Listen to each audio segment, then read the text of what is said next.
Olá, amores, sejam muito bem-vindos ao nosso Reflexões sobre o Despertar Espiritual, com o nosso amigo André Salles, que traz um pouco do conhecimento dele para que nós possamos expandir. Boa tarde, André. Boa tarde, estou aqui com meus óculos aqui. O pessoal não sabe que eu uso óculos, mas eu estou aqui, firme e forte. Como é que você está? Tudo bem? Tudo ótimo aqui no Nordeste, muito sol, nem parece inverno. E aí? Ó, vou falar uma coisa para você, a Flórida está muito quente, tá? Aqui ontem, acho que foi um dos dias mais quentes que fez, e foi um dia interessante, né? Ontem foi um dia interessante para mim, né? É o dia fora do tempo, né? É o portal 777. Para mim foi um dia de muita meditação ontem. Acordei bem cedo, fui para a praia, vi o nascer do sol, fiz alguns objetivos, algumas metas, escrevi, né? E ao longo do dia eu fui percebendo a energia do dia, parece que realmente esse dia estava fora do tempo, porque no meu caso, tá? Não sei para outras pessoas, mas no meu caso, parecia que o tempo estava meio slow down, tá? Em slow motion, né? As coisas vão acontecendo devagarzinho, né? Depois, no período da tarde, uma storm, assim, uma super chuva, porque tá realmente muito abafado. E aí saiu um fantástico arco-íris, assim, na minha frente, assim, de ponta a ponta, um arco-íris duplo, assim, que foi muito, muito interessante. Para mim, esses momentos são as respostas de Deus para nós, sabe? Para algumas coisas que a gente pergunta. E aí eu vou voltando para dentro, né, do trabalho, e quando eu olho assim à direita do local do trabalho, o sol se pondo. Eu falei, nossa, peraí. Aí eu peguei, tirei uma foto panorâmica, assim, acho que mandei para você, né? Mandou. Então eu tenho o sol se pondo, tudo alaranjado, assim, e um arco-íris do lado direito. Eu falei, caraca, nunca mais eu vou conseguir tirar uma foto dessa e chegar nesse... Mas foi assim, fiquei muito emocionado, né? Muito emocionado pelas respostas, né? Essa aqui a gente já tinha conversado antes, né? Da sincronicidade, né?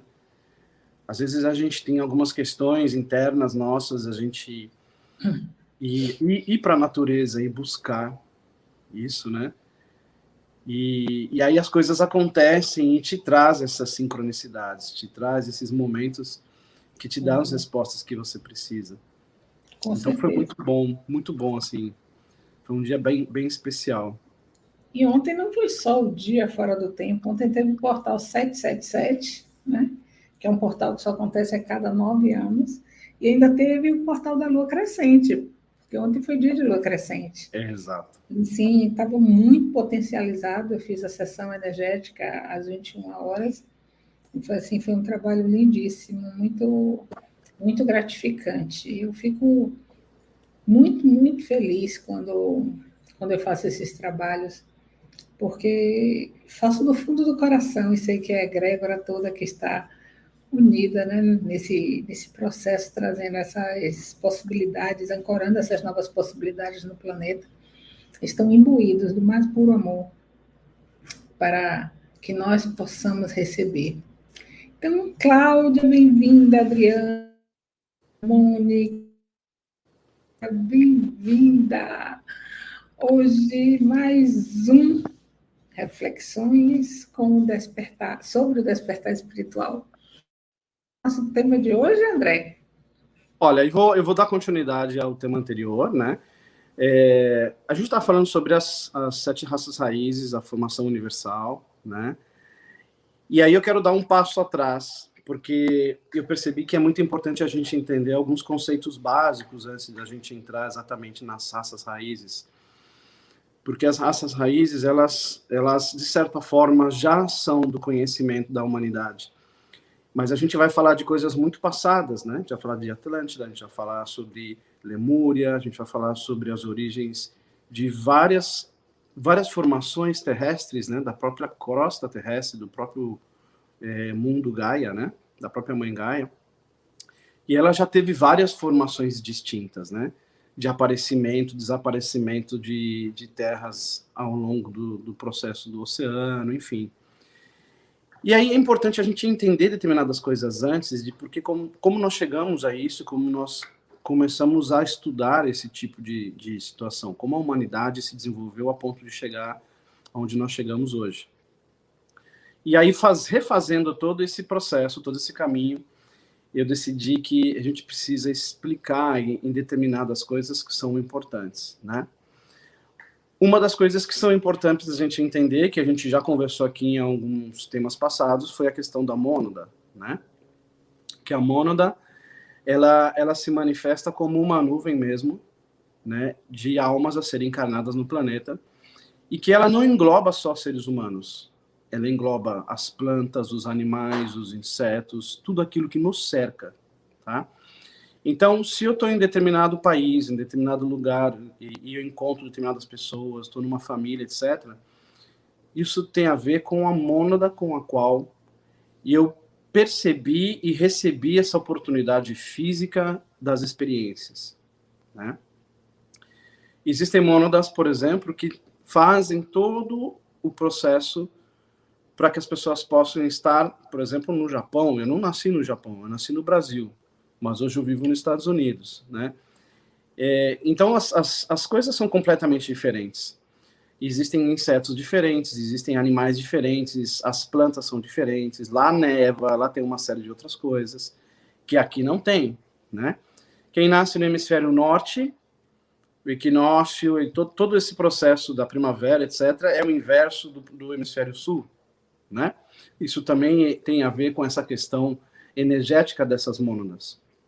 Mas significa respeitar a experiência pelo qual o local, a sociedade e eu como indivíduo vim realizar nesse universo, nesse planeta Gaia, né? Então a gente conversou um pouquinho sobre isso, sobre as mônadas. Isso é importante porque são passos básicos para a gente começar a compreender coisas mais complexas, tá? Você tem, antes de iniciar, a gente já iniciou aqui, mas você tem alguma pergunta da live passada que você acha que realmente é importante, que a gente possa dar continuidade? Pois todas as perguntas são importantes, né? Mas que você queira responder. Pode seguir. Ok, vamos lá. O que acontece? Se você for, por exemplo, ler e estudar sobre a origem do universo, você vai perceber que existem determinados lugares e determinados compêndios, tá? Eu não sou muito a favor só de estudar no Google, né? Porque tudo tá aí, tá tudo no Google, né? Mas eu acho que os livros, eles são muito importantes. E uma vez que os livros existem e foram publicados com esse objetivo, então a gente pode buscar isso também. Mas é como se diz, uma forma individual que eu tenho de estudar. Então, se eu tenho algo que me interessa e eu googleio isso e me aparecem livros, tal, eu vou buscar isso, né? E além disso, se dentro desses livros tem referências que fazem a pessoa chegar nas conclusões, eu busco chegar nessas referências, tá? Então, tudo que eu estou falando aqui, ele está saindo de alguns livros específicos. O Hermetismo, tá? O Estudo do Hermetismo, de Franz Bardon. O estudo de dois livros específicos, que é uma série de livros da Helena Blavatsky, que é a Isis Sem Véu e a Doutrina Secreta, tá? E também a Tábua Esmeralda de Toth. Ok, vamos lá. Para as pessoas entenderem que eu acho que é importante, né, fazer essa sequência de estudo, tá? O que é importante a gente entender antes de entrar nas raças raízes? Você pode repetir o nome? Claro, claro. Hermetismo. O Hermetismo, Estudo do Hermetismo, de Franz Bardon. Sim. As origens do... Vou até mostrar. Não precisa muito detalhe, não. Só vou colocar aqui para o pessoal pesquisar. Sem fazer muita propaganda, mas já fazendo propaganda. Esse está em espanhol. Iniciações ao Hermetismo. Tá? Esse está em espanhol. Tem Isis Sem Véu, que é uma série da Helena Blavatsky, e A Doutrina Secreta. Tá? Existem outros, ok? Mas esses são os principais que dá para vocês acharem, lerem, fazer os seus apontamentos. Acho que isso é importante. E é saber da onde eu estou tirando isso e qual é a origem disso. Quando a gente começa a estudar o xamanismo, a gente começa a entender que a origem do xamanismo, como a gente conversou aqui no passado, ela teve uma origem comum de cultura e que deu disseminação a todos os dogmas religiosos, tá? E estudando todo esse processo, você começa a perceber como foi essa ramificação, ok? Então, qual é basicamente a origem de tudo? As essências energéticas, as essências de energias que estavam vigentes, elas mostravam, na realidade, o que a gente chama de mistério. O mistério da vida, o mistério das coisas que ainda não foram explicadas. O porquê da existência do ser humano aqui, nesse planeta, o porquê da existência da nossa alma. Então, tudo isso eles chamavam de mistério. Na Doutrina Secreta, a Helena Blavatsky fala que para você começar a entender isso, você tinha que se basear em uma coisa chamada 7 chaves. Tá? São 7 pontos de vista diferentes, são 7 aspectos que você tem que olhar para esses mistérios, para que você possa começar a compreender esse tipo de processo. Helena Blavatsky, ela, durante muito tempo, esteve nos mosteiros do Tibete, e ela trouxe essa informação de um livro chamado Um Livro de Dzyan, ou um livro de Dzyan, não sei como vocês vão entender aí. Dzyan, existe isso. São os livros dos Preceitos de Ouro, do mestre Kyutai. Quando ela faz isso, ela traz algumas informações a respeito de determinados parágrafos, de determinadas referências de informação. E aí ela começa a explanar sobre isso. O que acontecia antes? Tudo que era um mistério, tudo que era aquilo que o ser humano não sabia explicar, e desde quando ele começou a registrar as coisas que aconteciam pelos seres, pelas divindades, ou extraterrestres que vinham e que ajudavam e orientavam, ou mestres que orientavam as pessoas, era gravado em pedras ou em lugares específicos, como dentro das pirâmides do Egito, em duas linguagens diferentes. Tá? Uma linguagem é o Senzar, e a outra linguagem é o sânscrito. Tá? Por que aconteceu isso? Porque essa, na realidade, na época, eram as línguas que o mundo inteiro falava. Então, o mundo inteiro, naquela época, que não eram tantas pessoas como hoje, obviamente, eles falavam a mesma linguagem. Eles liam a mesma língua. A ideia é que realmente isso fosse disseminado para todas as pessoas, a origem dos mistérios. E usavam isso como uma forma de potencializar essas capacidades psíquicas inerentes, essas capacidades de conexão, de telepatia, de conexão entre um ser humano e outro ser humano, entre um ser humano e as plantas e os animais, e a esse planeta que está vivo.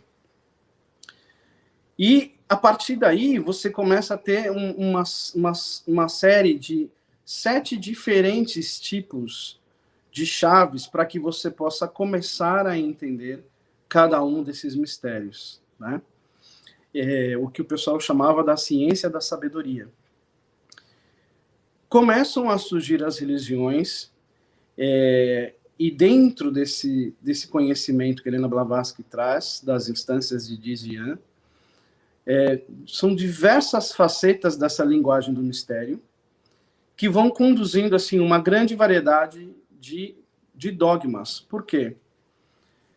Porque somente algumas pessoas, os grandes sacerdotes, os grandes hierofantes, como dizem aqui, que são os iniciados, tinham um conhecimento dessas 7 chaves. Uma coisa é você pegar um livro para você ler ou você receber uma informação escrita e oral. Outra coisa é você saber o que está por trás desse livro e o que está por trás do que está sendo falado para você, de 7 maneiras distintas para que você consiga perceber que cada uma dessas partes fazem parte de um todo. Quando você começa a desenvolver esse trabalho, quando você começa a perceber esse aspecto sobre esse ponto, você começa a entender uma parte desse todo. Então, vou dar um exemplo bem prático para vocês. A numerologia cabalística, tá? A numerologia cabalística, ela é uma desses 7 caminhos de entendimento, tá? A numerologia cabalística, ela vem desse mesmo processo de conhecimento das 7 chaves, desde da região da Caldeia, tá? Inclusive o povo egípcio dessa época, trazendo essa informação para nós, até hoje. E até hoje, até os judeus e os gregos, eles usam a numerologia cabalística, a cabala e os números como forma de entendimento dos processos universais, dos processos místicos. Tá? Ao longo desse tempo, alguns iniciantes desses processos de entendimento, que na sua maior parte eram indianos ou daquela região do Tibete, foram disseminando como professores, como mestres, todo esse processo de entendimento dessas 7 chaves. E a humanidade começou a entender isso e começou a deturpar. Esses hierofrantes, que eram grandes papas sacerdotais na época do cristianismo, que tinham esse conhecimento, deixou que essa fonte de informação, ou parte dela, fosse transmitida para os jesuítas. E a partir daí, com um conhecimento ainda não completo de tudo, apenas de algumas chaves, os jesuítas acabaram criando uma ordem, né, que é uma ordem de católicos que faziam de determinadas práticas místicas e feitiçarias a origem, né, de muitos dogmas religiosos que a gente pratica hoje, principalmente sob o ponto de vista do catolicismo. Essa também, né, essa deturpação também desse contexto como um todo, de não observar esses conhecimentos místicos sobre o ponto de vista de 7 chaves distintas, foi uma das origens dos magos negros. Porque o dogma e a criação dessas questões místicas, mesmo sendo 2 ou 3 chaves distintas, tinham muito poder místico para desenvolver esse processo. Mas como o ego era muito forte, então foi criado toda uma sociedade que visava o domínio da humanidade e não a libertação da humanidade. Esse foi um dos motivos pelos quais essas chaves foram passadas em linguagens de sânscrito e linguagem de Senzara. E são línguas especificamente muito difíceis das pessoas estudarem, né? E o Senzara disse que eram as linguagens dos deuses, que na realidade são uma série de símbolos que são as linguagens dos nossos irmãos pleiadianos, arturianos, nossos irmãos das estrelas, né? Tá claro aí? Tem alguma pergunta? Cadê? Tá tudo bem aí? Onde tá a Beth? Bom, vamos lá. Oi, tá tudo bem, sim. Eu fechei aqui porque tem muito barulho aqui, estão com uma serra elétrica trabalhando. Não tem problema. Tá indo bem, tá indo, Clara? Eu tô indo passinho a passinho. Tá tudo tranquilo. Pessoal, quem tiver alguma dúvida, coloca aí no chat. Eu vou dar uma ideia dessa deturpação dos dogmas que foi feito por parte da igreja, dando origem a essa maior parte de dogmas aí. Por exemplo, sete sacramentos, tá? A ressurreição, a trindade, os 7 pecados capitais, as 7 virtudes, né? E N outros dogmas que foram colocados. E aí, o que eu estou querendo dizer é justamente isso, né? Algumas dessas chaves, elas dão acesso quando caiu na mão dos jesuítas, ao que eles chamam de os nazarenos, que eram estudiosos religiosos com o objetivo de chegar a papa, a sacerdotes, etc., que, de certa forma, traíram a igreja e corromperam determinadas chaves, usurparam determinadas chaves, e, a partir daí, começaram a criar, em templos específicos, uma série de místicas e dogmas que trouxeram, até hoje, muitos dogmas e muitas coisas que a gente não deveria ter, né? Ou a forma incorreta de perceber o todo, né? Afirma-se que ainda na Índia, hoje, né, é o único país, e em parte do Egito, que a gente encontra ainda pessoas que detêm o conhecimento dessas 7 chaves, né, e que ainda podem ter acesso a essa possibilidade de conhecimento do que é todas essas questões místicas, né? O Egito, desde a queda de Mênfis, perdeu parte dessas chaves, né? E aí, através da Caldeia, isso ficou meio disseminado de forma equivocada, né? Por exemplo, os hebreus, eles demonstram esse conhecimento, né? Esse conhecimento através de algumas chaves, como a astronomia, a geometria e a numerologia, né? Os números. Mas não possuíam todas as chaves superiores, que são chaves de conexão com os seres ascendentes, tá? E os hebreus utilizavam mais para o entendimento da fisiologia do ser humano, dos problemas específicos do plano espiritual e material, né? E não como uma forma de se conectar ao entendimento de algo maior. Os símbolos, por exemplo, judaicos, né? Eles são parte dessas chaves, né? Eles são derivados também de tudo que veio do Egito, da Caldeia e da Grécia, né?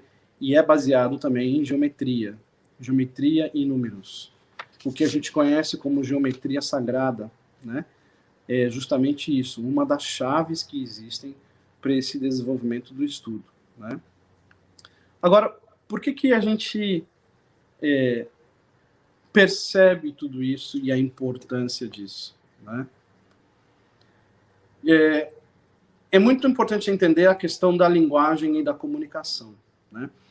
Quando a gente está desenvolvendo um trabalho de comunicação, como eu estou aqui para vocês, né?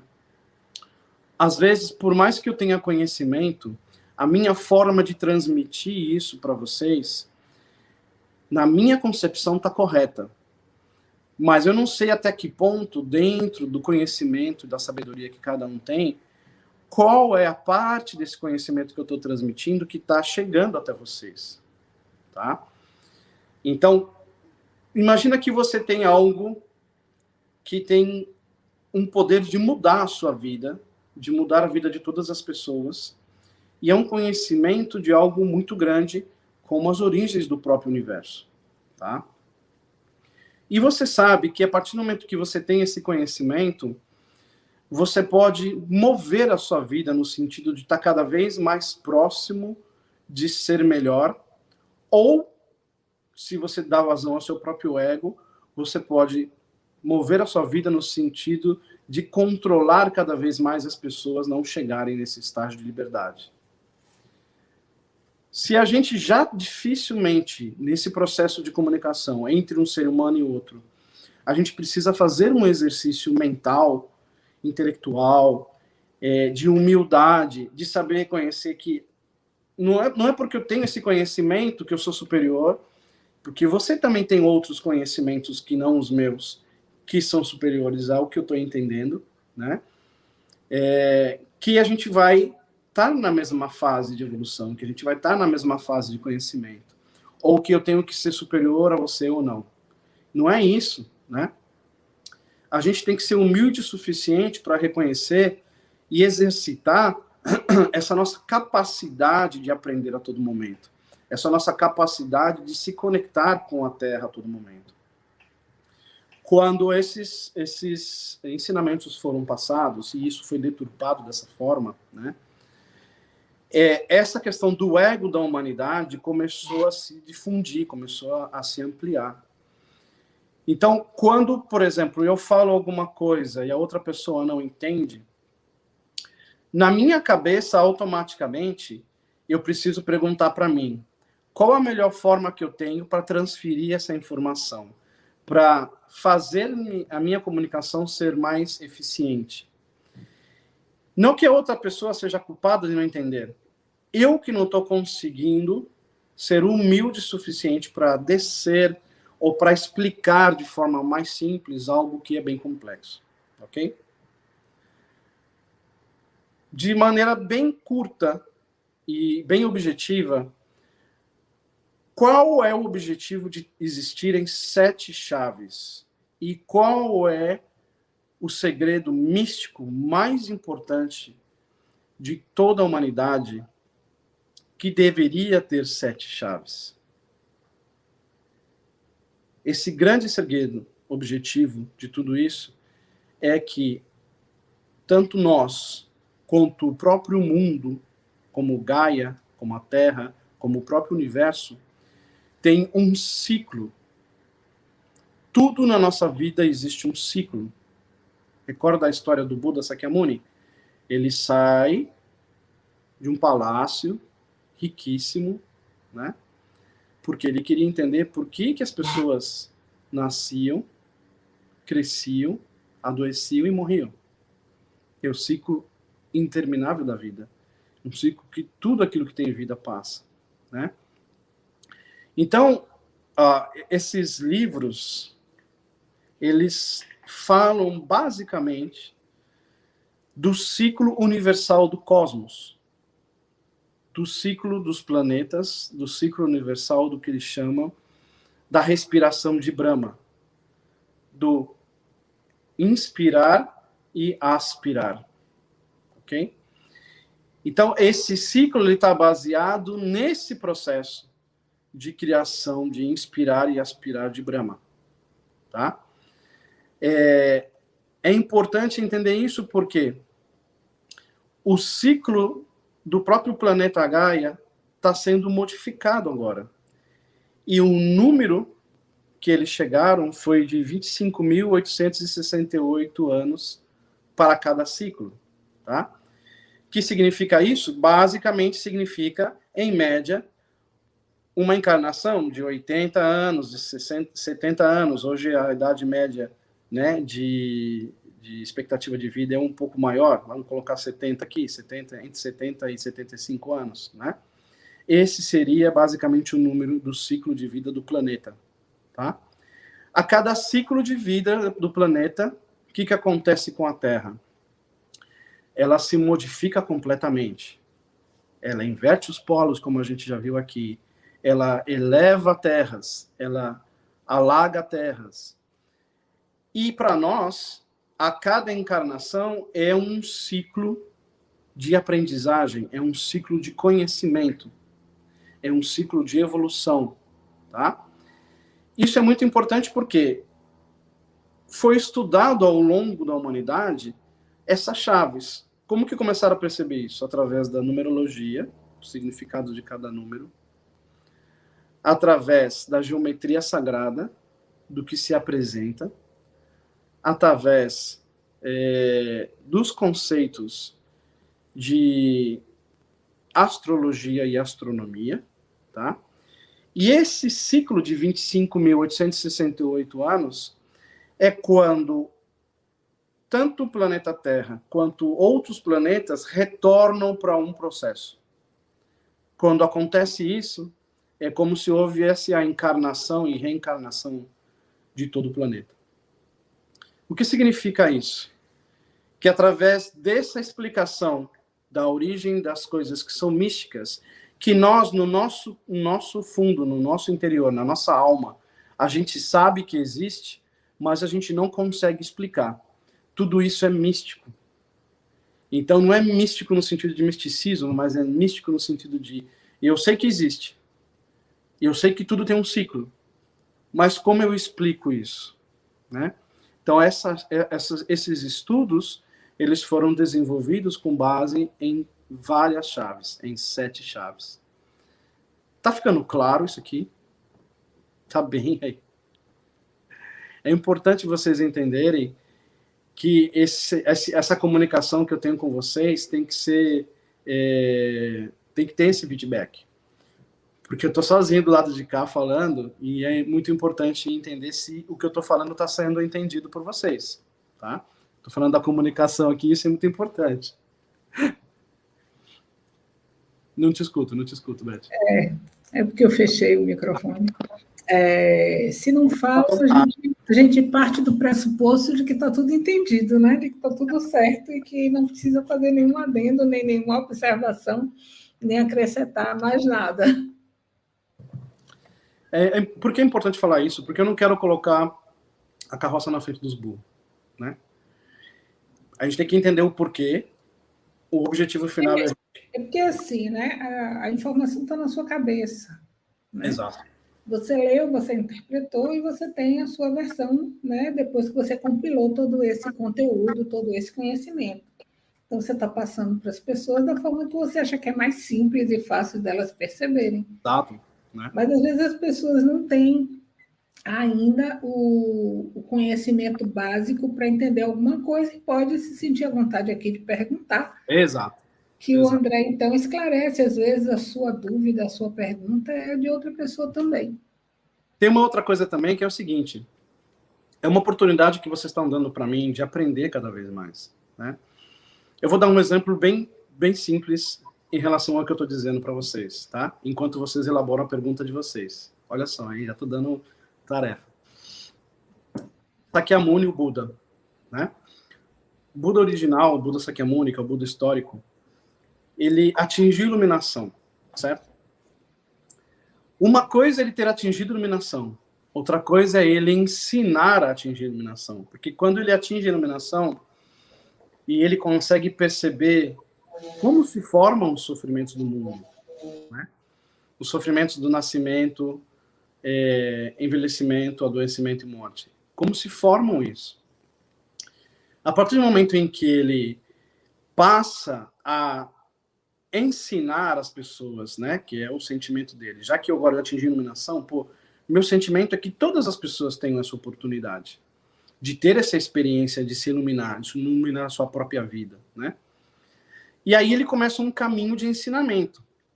Vocês já ouviram essa palavra? Às vezes você tem um professor que é um técnico muito bom e começa a dar aula, e na aula ele percebe que ele não tem um dom para ser professor, mas ele tem um conhecimento muito bom da matéria, né? Que falta, na realidade, essa experiência do dia a dia de ensinar aquilo que está dentro desse contexto, desse estudo que ele fez, tá? E aí Sakyamuni, ele começa a dividir o ensinamento dele em 3 partes. Não que ele faça isso de propósito, isso aconteceu ao longo desse caminho, mas se você olha a história do budismo, você vê que está dividido em 3 partes. Um budismo Hinayana, um budismo Mahayana inferior e um Mahayana superior, que é os Sutras de Lótus, que foram falados nos 8 últimos anos da vida do Sakyamuni.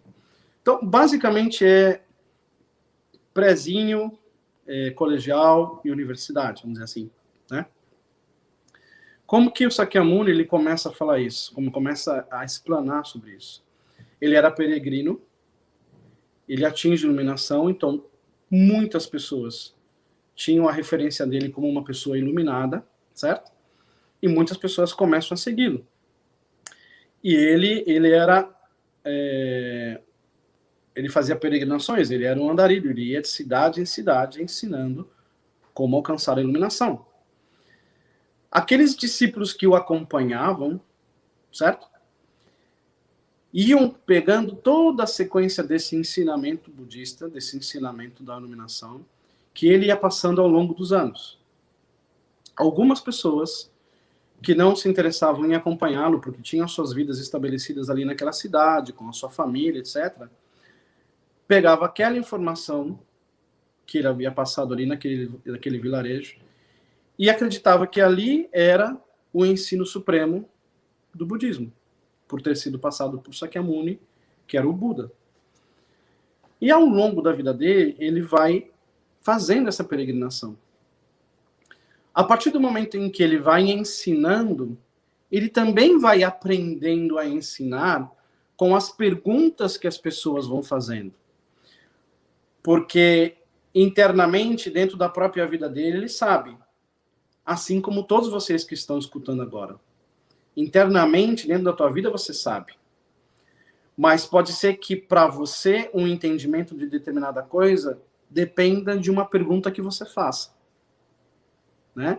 Então, esse ensinamento também foi importante para ele crescer como um sábio iluminado no sentido de explanar as origens dos sofrimentos da vida, né?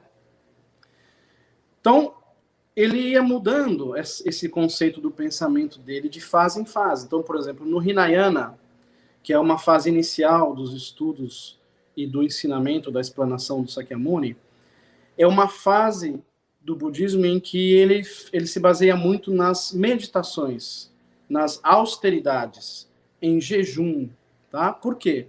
Porque quando ele sai do palácio, a primeira coisa que ele faz é buscar os brahmanes, que era a única religião que existia na época, e ele busca esses ascetas brahmanes e fala, eu quero entender os sofrimentos do mundo. Então ele busca o mais sábio de todos esses ascetas e começa a fazer as meditações. E aí o que é passado para ele, que ele tem que purificar o corpo. Ele tem que se isolar de tudo aquilo que existia e purificar o corpo. Então ele começa a fazer jejum, muito jejum, ele começa a fazer muitas meditações, ele se isola para lugares específicos para meditar, de frente para pedra, de frente para lugares específicos, tal. Depois, essa fase do ensinamento dele, chamado Hinayana, dá origem a várias ramificações, tá? Por exemplo, o budismo Zen, ele é muito essa questão de você se interiorizar, você buscar sair de todas essas situações que você vive no cotidiano e buscar estar fora disso e se encontrar dentro de um estado meditativo, até que você possa encontrar, né, o seu equilíbrio individual.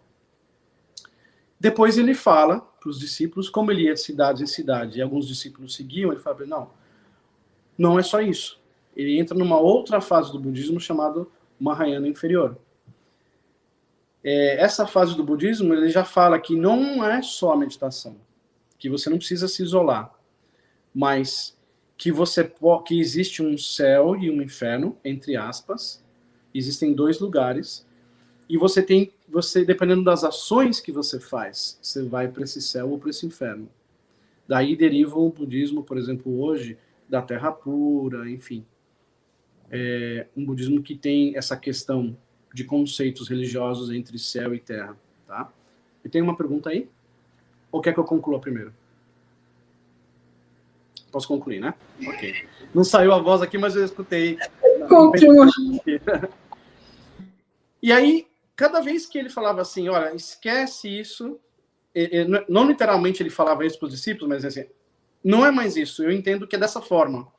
Isso também era parte da iluminação dele, percebe?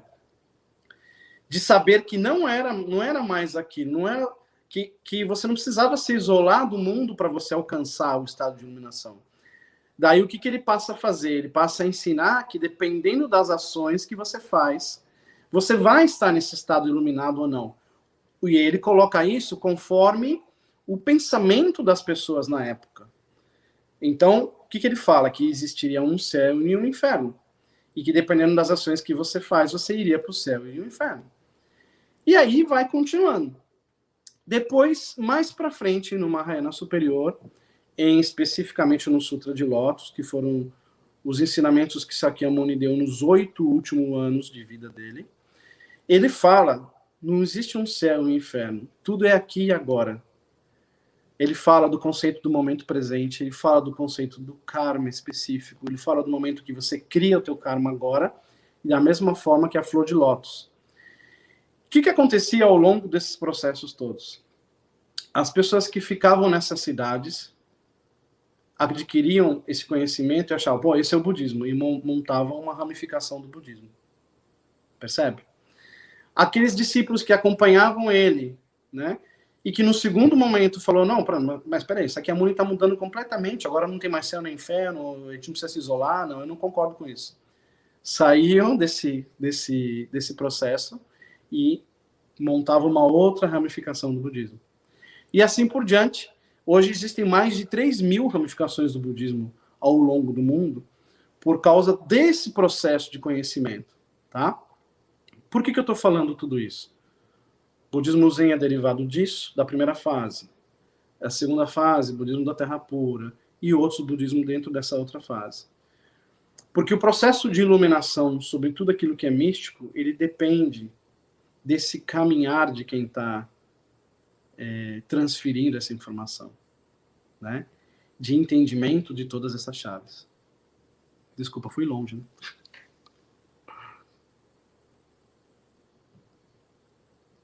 Ah, tá boa. Vou até colocar o óculos aqui para tá bem pequenininho. A pergunta é verdade que essa vai ser a nossa última encarnação?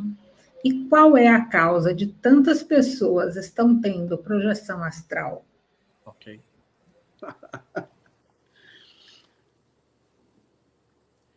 Muitas pessoas têm falado isso, né? Que é a nossa última encarnação. Eu não sei se essas pessoas estão recebendo essa informação especificamente de um mentor, né?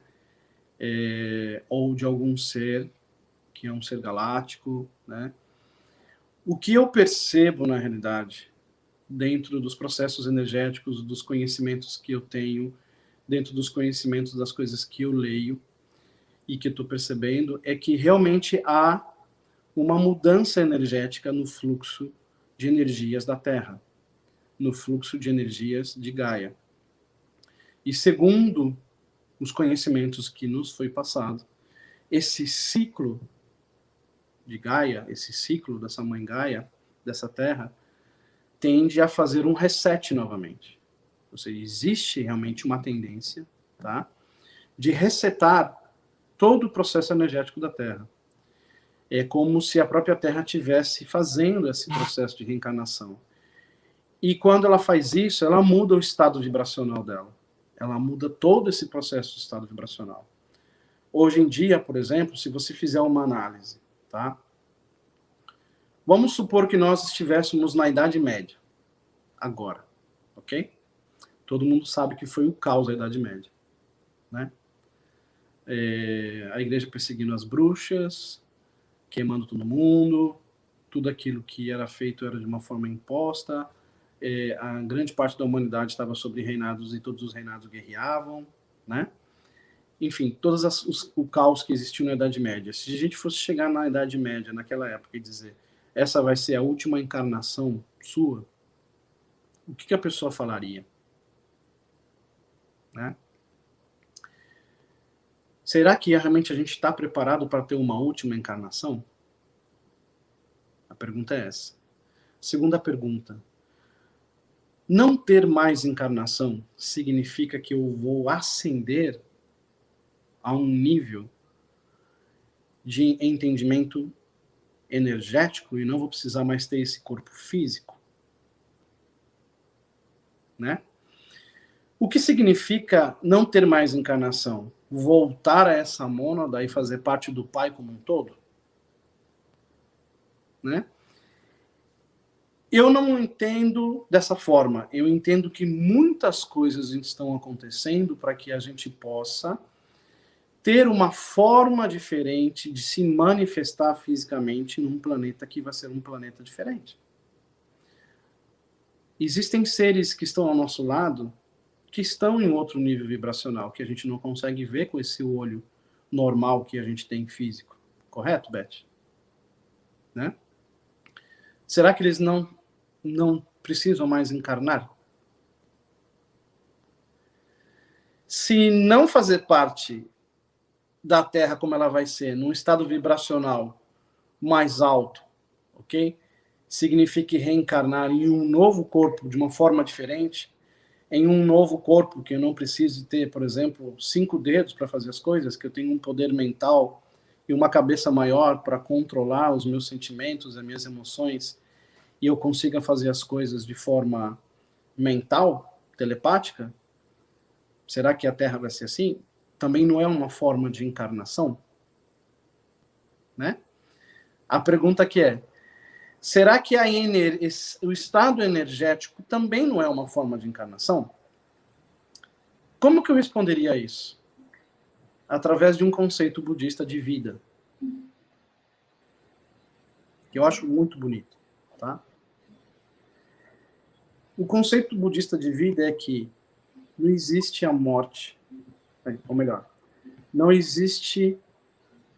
a vida se manifesta desde o infinito passado até o infinito futuro. Ok? A única forma que muda é a forma como essa vida se manifesta. Mas a vida sempre existiu. Sua vida sempre vai existir. Tá? Imagine um plug, agora eu vou tentar ser o mais simples possível. Imagine um plug como esse aqui. Tá? Fica mais fácil, ó. Tem uma luzinha, certo? É bom, eu adoro esses exemplos. Aqui tem um plug, ó. Se eu apertar aqui, o que acontece com a luz? Apaga. E aqui, né, acende. Você imagine que a vida, mesmo que eu apague, se eu colocar o meu dedo aqui, ó, no fio, eu vou tomar choque, certo? Por quê? Porque a energia, ela tá vindo para cá ainda. Eu só não apertei o plug aqui para manifestar, tá certo?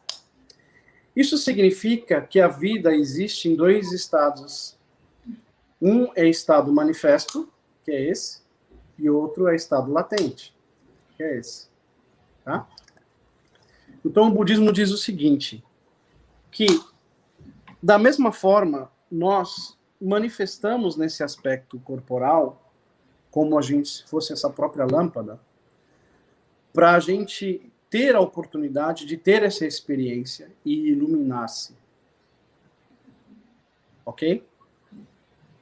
Depois, esse momento da morte, ele é simplesmente um momento de transição desse estado manifesto, que é onde eu posso fazer as ações do meu karma, onde eu posso mudar efetivamente as minhas situações karmáticas, tá?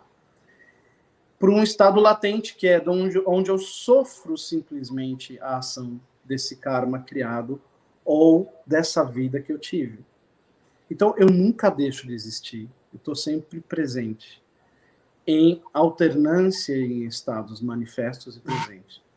Pode ser que dentro das ações que eu fiz, dentro do meu conceito de conhecimento mental, consciencial, energético e vibracional, o meu corpo físico não se enquadre mais nesse universo chamado Terra, mas possa ter uma oportunidade de ter um corpo energético para estar em Vênus, para estar em Marte, para estar em um outro planeta, em uma outra galáxia, em um outro universo.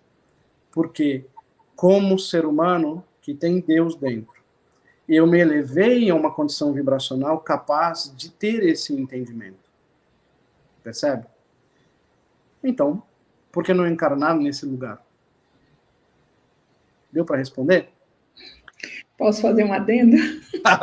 Legal isso, né? É um outro tipo de pensamento, tá? É bem amplo isso. Veja só, o que eu entendi da pergunta dela, ela está perguntando se nós ainda manteremos o ciclo reencarnatório aqui no planeta Terra. Né? A minha visão dessa é que A Terra está transitando para 5D. Nós estamos saindo da densidade da 3D para 5D. Os nossos corpos estão se sutilizando. Para a Terra fazer esse movimento para 5D, ela precisa desativar a roda de Sansara, que é a roda das reencarnações. Quando ela desativa a roda de Sansara, o karma deixa de existir. O karma deixando de existir, a gente não tem mais que vir para pagar nada. Não tem mais o karma nem o dharma. A gente sai da polaridade, porque o que é o karma? É uma polaridade, né? Então, a gente saindo da polaridade, a gente não tem mais necessidade de reencarnar. Aí vamos à multiplicidade de situações que temos no planeta. Não existe uma regra que seja geral para todos. Aqueles que não acompanharem a Terra na 5D irão para outros planetas, onde possivelmente haja uma roda de Sansara. Então, para eles, ainda haverá reencarnação. Isso eu não posso afirmar, eu estou supondo que assim será, tá? Pelo que a gente escuta, pelo que eles trazem de informação. Aqueles que permanecerem no planeta Terra, que vão fazer a sua ascensão no seu corpo físico pela primeira vez na história do cosmos, né?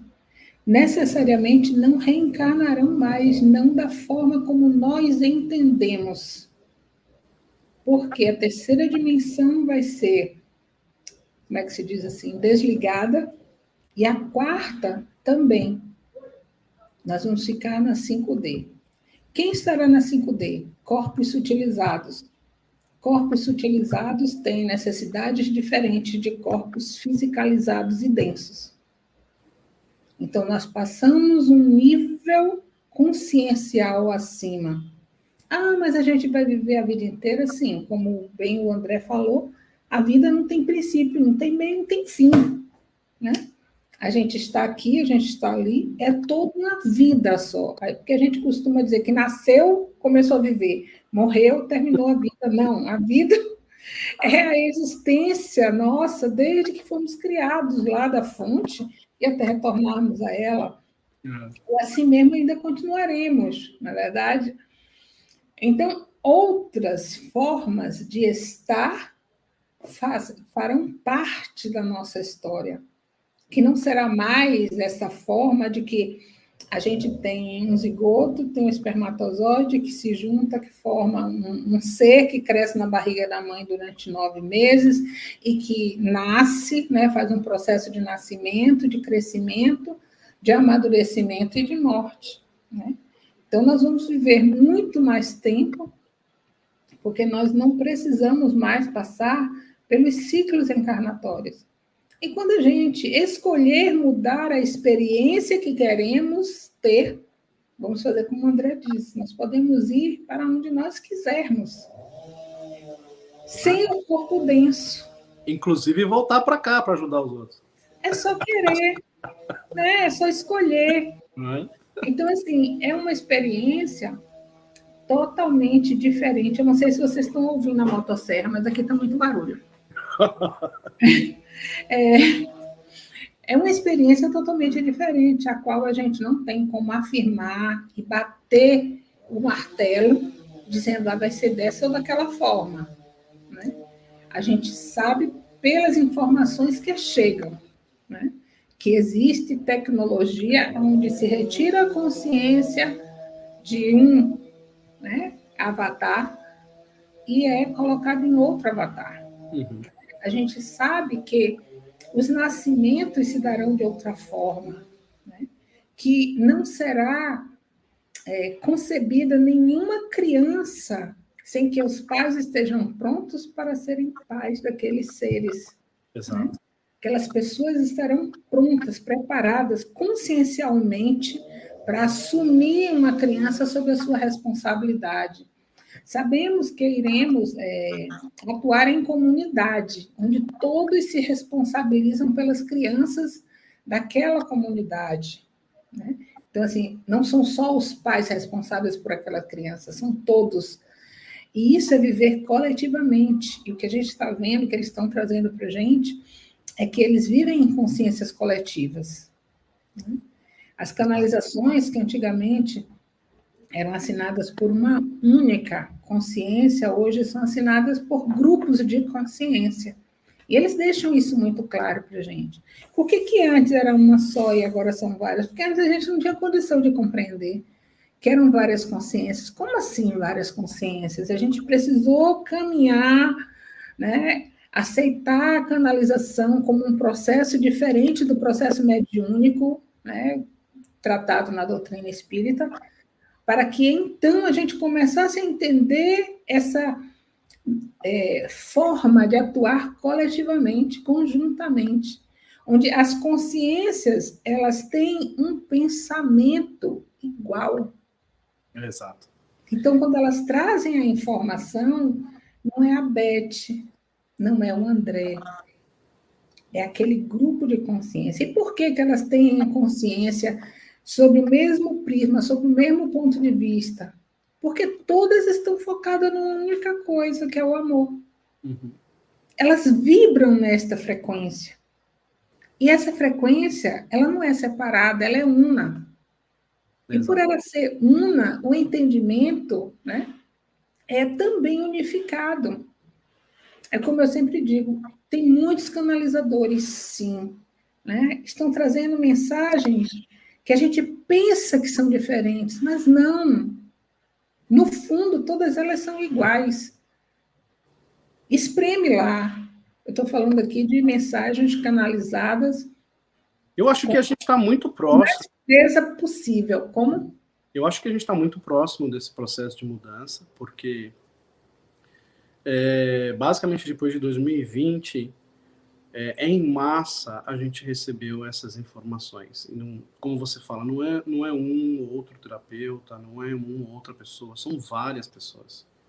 Inclusive pessoas que já, dentro da sua vida, já tinham um processo de receber, de fazer, por exemplo, psicografias, etc. Hoje já recebendo informações específicas de orientações de como vai ser esse processo, tá? Então, assim, claro, a mudança... Hoje, se você fizer uma análise, Beth, a gente já vive dois mundos paralelos, tá? A gente vive um mundo de pessoas que se abriram para esse universo, que estão despertas para esse universo espiritual, que sabem que as coisas estão acontecendo na sua vida ao redor dele, é responsabilidade unicamente da emanação da vida dele, né? E assumindo essa responsabilidade de mudar a si próprio.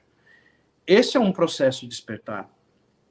As pessoas que falam assim, mas eu quero emagrecer, e começa a fazer processo de emagrecimento, etc., tal, também é uma forma de despertar. Entender que a sua saúde precisa melhorar. Que o fato de você buscar isso também é um processo. Então, muitas coisas ao longo desse tempo foram sendo incluídas, pouquinho a pouquinho, sobre o processo de desenvolvimento espiritual na Terra, que ao longo de cada gotinha dessa, hoje a gente tem um oceano já de pessoas que já estão despertas e que estão definindo que querem estar nesse processo de crescimento, tá? Isso é uma coisa que também eu ia falar, que é o processo iniciático. Cada vez que você faz um processo iniciático, né? Cada vez que você pega uma serra elétrica... Tá dando para ouvir, né? Mas tudo bem. Cada vez que você pega... Vamos responder outra pergunta por causa do nosso tempo. Tem. Cada vez que você faz um processo iniciático, você está dando acesso a uma chave dessas que eu falei para você, tá? Tem uma pergunta aí? Qual outra pergunta? Qual é a causa de tantas pessoas estão tendo projeção astral? Ok, perdão. Ok, vamos lá. Não é uma causa específica, tá? Não é que tantas pessoas estão tendo projeção astral. Até mesmo o Wagner Borges, o Saulo, a Meire, eles falam isso porque são pessoas que realmente já desde pequeno, desde criança, já tinham projeção astral. O que acontece hoje é que a maior parte das pessoas, por ter mais literatura, por ter pessoas que falam sobre viagens astrais, por ter o disseminamento da internet, desse tipo de cultura, estão passando a perceber que o que acontece com eles é projeção astral, tá? Isso não significa que eles não tinham isso, sempre tiveram. Só que hoje eles conseguem perceber que é uma projeção astral. Quando a gente vê esse quadro, a gente percebe que parece que existe um aumento de pessoas que fazem projeção astral. Mas não, efetivamente isso já acontecia.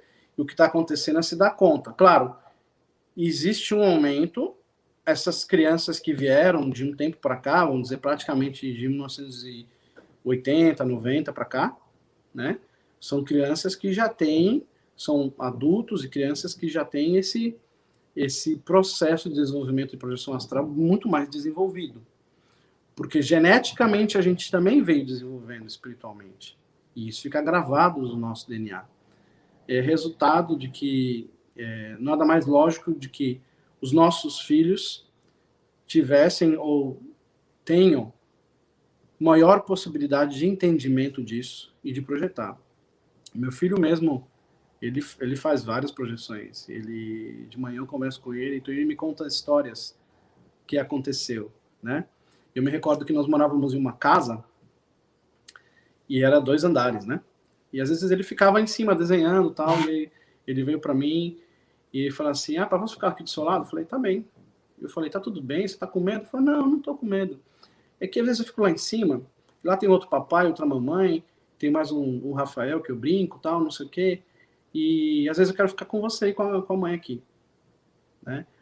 Aí a gente começa a conversar, ou seja, são crianças que já têm um drive, já têm mediunidade, já têm contato com os seus mentores. É diferente, tá? É diferente. Por quê? Porque é um processo de desenvolvimento, é um processo de ampliação, tá? Deu a resposta? Ficou claro aí?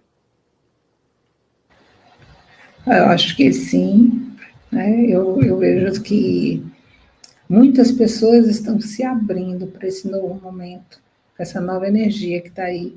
Essa energia, ela facilita isso, porque nós todos estamos reconhecendo e experienciando a nossa multidimensionalidade, né? A projeção astral é um aspecto da multidimensionalidade, né?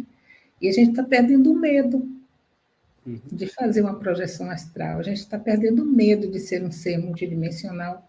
Isso tudo se deve à energia que está chegando ao planeta e a tantos trabalhos energéticos que têm sido feitos. Isso facilita, abre o canal para que a pessoa possa, né, como o André estava falando, mais conscientemente viver essa experiência. Então, podemos ficar por aqui. Um beijo no coração para todos vocês.